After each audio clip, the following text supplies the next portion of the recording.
Good morning, this is Slowrider from Slowrider Acres here, and nice fall, sunny Northern California Sierra foothills at about, we're like 2,500 feet about. So anyways, this is my yard. I just grew this summer with grass seed, so I'm pretty happy. And there's my cat, my trusty cat, Ziggy. I got one Ducati and another Ducati. So that's my second Ducati. He's pretty fast like the first one. So I had a lot of questions about how do you install the cameras on this when I'm taking pictures, especially the back one. So what I do, this is all the gear you need. Basically, I have the Insta 360 camera, which I'm filming with now, so I can't show that to you. So I bought the motorcycle mount kit bundle, Insta 360. Start with that. That comes with the clamps.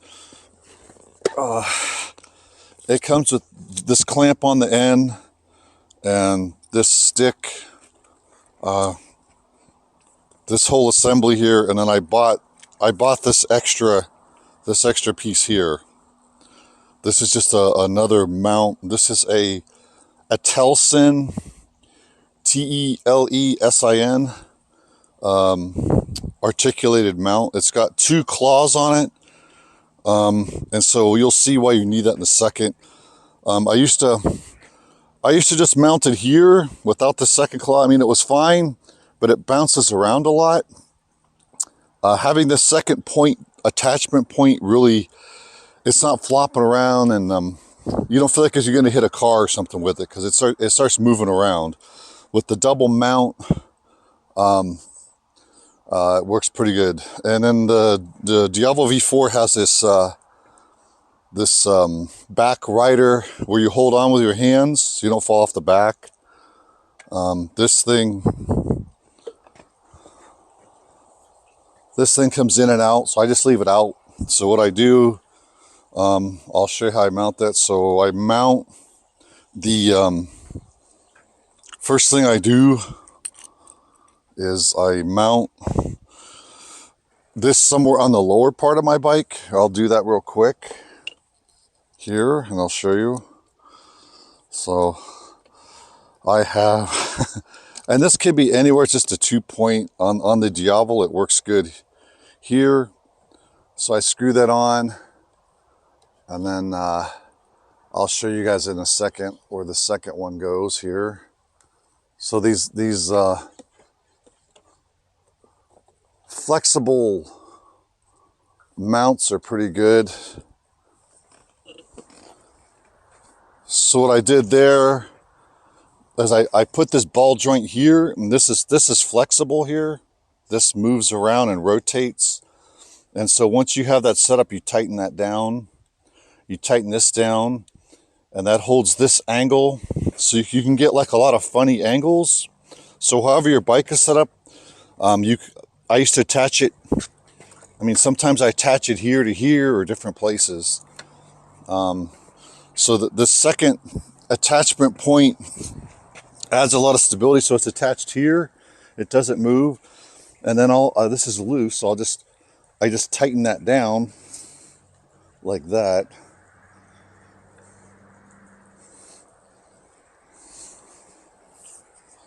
So this is tightened to this, and that's really strong. And then I just scope this out, and that height's perfect.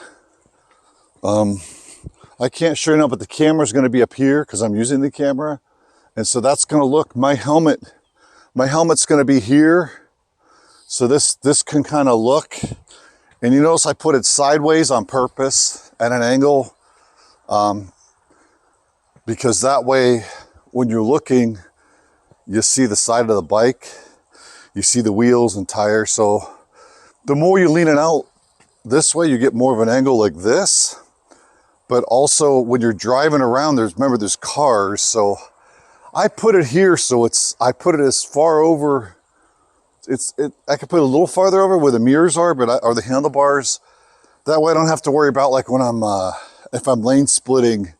If this pole is hanging out over here, especially these big trucks, the mirror, you're gonna hit the mirrors and stuff. Even this bike's pretty wide. I have to, when I lane split, I gotta go between the mirrors. I can't go straight through because these handlebars are pretty wide.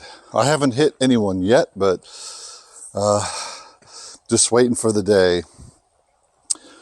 So that's how you put the mount. And then if you're taking views from the front, I just mount it right here to the handlebar. There's a spot. I clamp that on, just one, and then the pole sits here and sticks out this way. And you could put it here. The only issue with mounting it on the front is when you get to about 100 miles per hour or even 90, it starts steering the bike. So be careful. I kind of had a little bit of a pucker factor the first time I did it. When you get over 90, you start feeling the bike turn. So it starts turning you to the right, basically, because it starts pushing. That's enough aerodynamic force. The only way to solve that is if you had two cameras, one on each side on the front.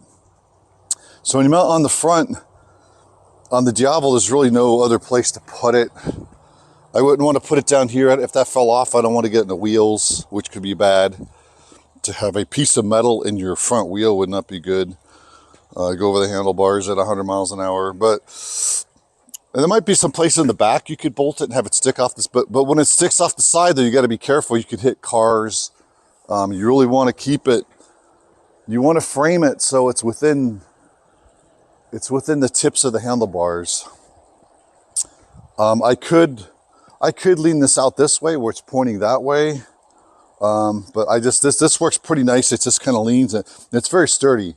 And this is about the right height. I could even put like an extender on here. Like I have this, these sticks are nice. I have one I'm using now. So you could put another selfie stick on here, but the problem is you get too much aerodynamic force. Like I said, when you get 90, 100, 115, 100, this starts pushing pretty hard. But for for regular speeds, it's not too bad. And then so the way I do the sound, I use this Movo wireless mini duo. So it's a wireless 3.5 millimeter jack that plugs into the Insta 360. So, and that's not too bad. That's like 40 bucks or something. It's pretty cheap and it works really well. And the battery life is basically forever. So the only thing you got to buy for the Insta 360, there's this Insta 360 microphone adapter. It plugs into the Insta 360 on the side, and that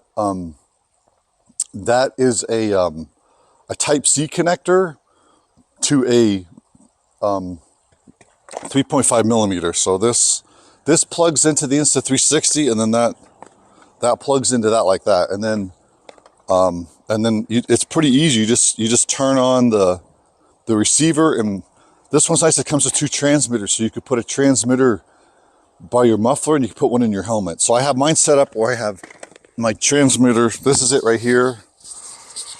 This is the microphone. So I take the microphone and I mount it here by the muffler. Or I put it inside my helmet. In my helmet I have a Velcro, so I just staple it in there, and so I could talk like that.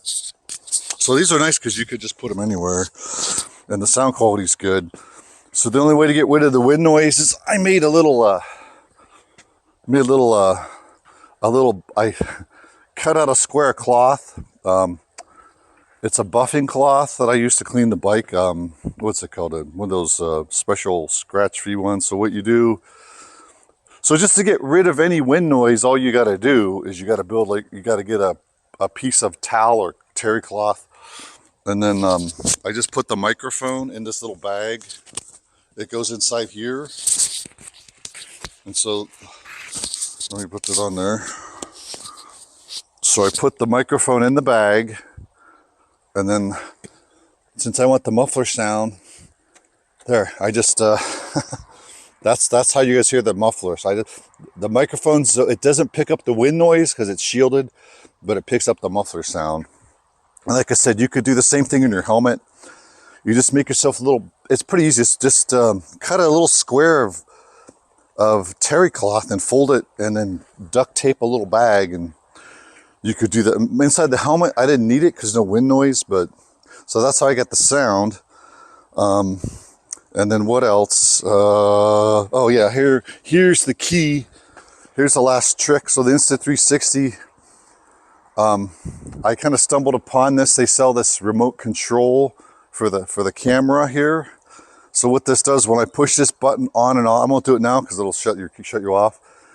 This, once you have the camera set up, I have it set up to shoot in 5.7 K, which is more than 4K, because it throws out a lot of the shaking to reframe it, and so you still get a 4K final product. So it films in 5.7K, and I do it at 30 frames per second. So that's what I use, and I use the high dynamic range setting, which is the HDR, which is good for lighting like this when it's really bright. So it picks up all the colors. So what you do is you mount this. This is like you can wear it on your wrist. It's a watch. So I just put it on here. It's a watch band. And then as I'm driving, I could just with my thumb, I turn the camera recording on and off. So once this is set up, it'll just record in whatever mode. So when I'm riding, if it's somewhere boring on the freeway, I turn it off and turn it on with my thumb here, and it works really good. And that really increases the battery life because you're not recording a lot of, just a lot of boring driving around. So anyways, to sum it up, use the Insta360 X3 camera. I use the Movo wireless microphone. It's a 2.4 gigahertz wireless microphone system. It's got a 3.5 millimeter TRS jack, and then you go to the Insta360 and they have a microphone adapter that goes from Type C to the 3.5 millimeter jack. And what I do is I actually I take a little bit of electrical tape and I tape it on. I had one that flew off because of the wind. So as long as you just kind of put a little tape on there. So, because when you get to 80, 90, it'll pull the, it'll pull the plug and then you lose your microphone. But they're not too expensive, but I haven't lost one. So I've just put a little electrical tape on the microphone and on the camera casing. What else? And then you buy the, you buy the Insta360. I just recommend this. It comes with a bunch of stuff. So it comes with helmet mat. You can mount the camera. It's got the mounts that go on the helmet. It's got the selfie stick. It's got this clamp assembly here. And then I bought this extra. It's a double claw, and then you can stick it anywhere. And that's pretty much that's how I film. All right, with that, slow rider out. Hope that helps.